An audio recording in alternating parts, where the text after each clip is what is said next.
Dans cette topo, on va apprendre à installer le nouveau G-Loader depuis la version 10.4 R3, il faut installer le nouveau G-Loader. La nouvelle version apporte la fonction double root partition.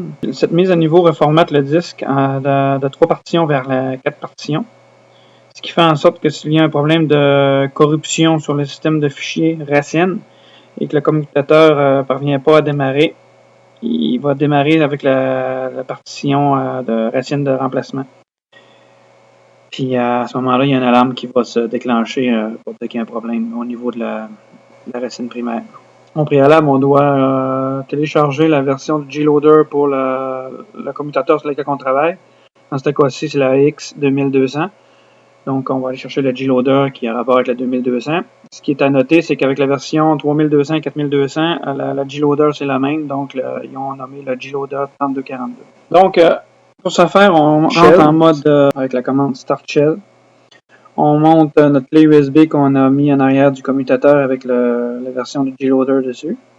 Mount _ ms-dos-fs _dev/da1s1/mnt. Un coup qu'on l'a monté dans le répertoire mount, on s'en va cd/mount, on s'en va dedans.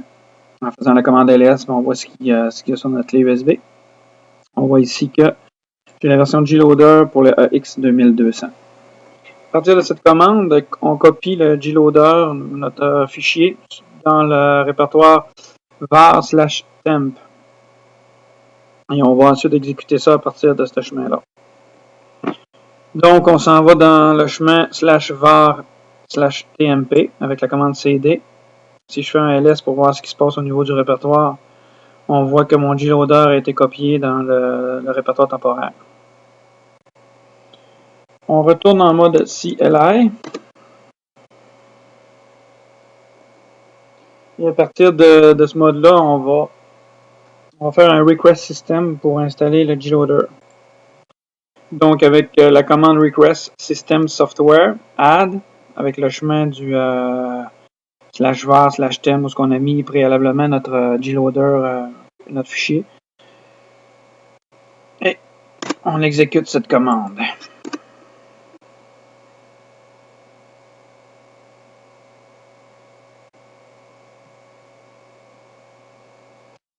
L'installation est en progrès.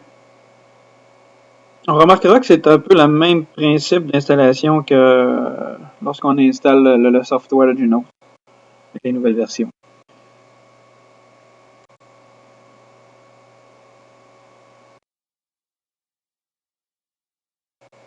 Un coup que l'installation s'est faite, finalement, on doit rebooter pour finaliser l'installation.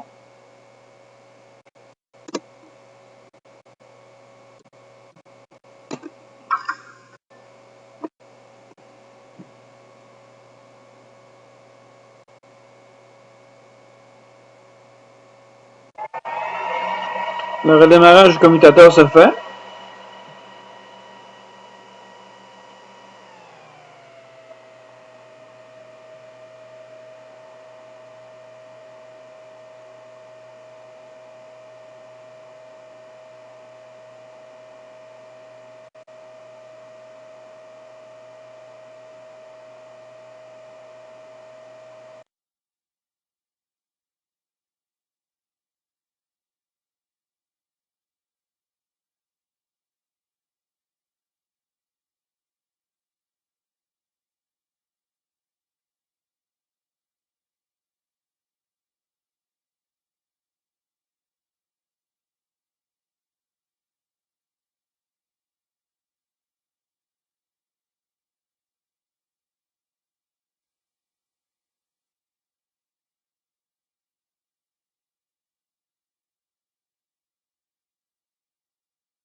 Donc, ce que j'ai fait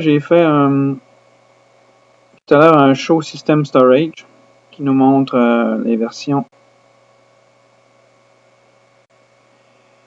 On a 4 partitions. Le Show Chassis Firmware nous montre que la version, puisqu'on a au bout la 1.0, ça nous dit que le loader est à bonne version. Et en plus, on est en mars 2011. Tout à l'heure, j'étais en 2009.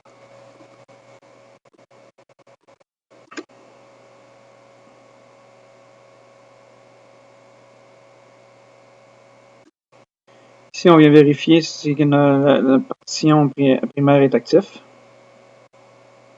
Et la deuxième partition, qui est là aussi. Le boot s'est fait de cette partition-là.